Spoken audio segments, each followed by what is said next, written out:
Hi guys! Gusto mo ba malaman kung paano mo makukuha ang sweldo kay YouTube? Baka kasi sweldo na lang ang inaantay mo, hindi mo lang alam kung paano ito kukunin. Una sa lahat, gaya nga ng sinabi ko sa inyo dati doon sa isa kong video, na bago tayo ma-monetize, kailangan muna natin mag-apply sa YPP or sa YouTube Partner Program. Kapag na-approve na tayo doon, sabay din ang ating gawa ng ating AdSense account dahil doon pasok ang ating kita or ang ating revenue.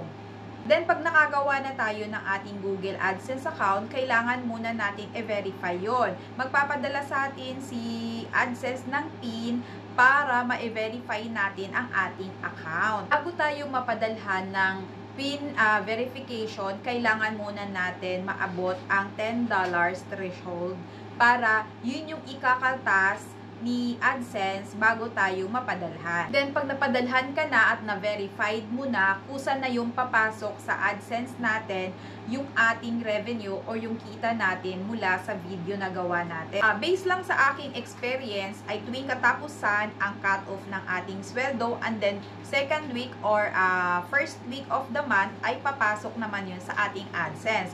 And then, ipapadala naman ni AdSense yun sa ating account or sa ATM tuwing 21 or 22 ng bawat buwan.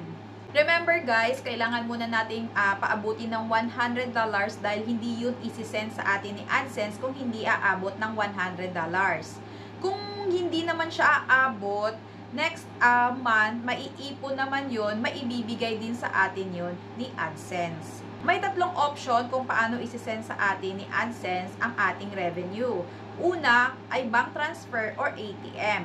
Pangalawa, Western Union. Pero hindi na ata yun ngayon, hindi na ata ginagawa yun ngayon. Kasi mas prefer nila yung bank transfer. Then third naman ay cheque kung wala ka pang nailagay na bangko or ATM.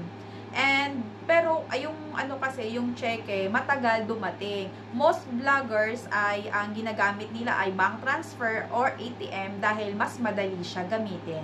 Yun na rin ang ginagamit ko sa ngayon. Oo nga pala guys, kung wala pa kayong ATM, mas madaling kumuha ngayon sa Union Bank dahil meron na silang apps.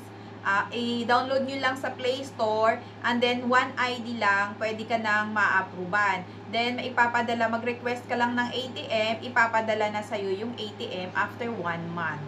Ganyan lang siya kadaling makuha ang sweldo kay YouTube. Pag naipasok na sa'yo sa ATM, pwede mo na siyang ma-withdraw kahit saang ATM machine. Yun lang guys, sana swertehin tayo mga small YouTubers sa ating views and revenue.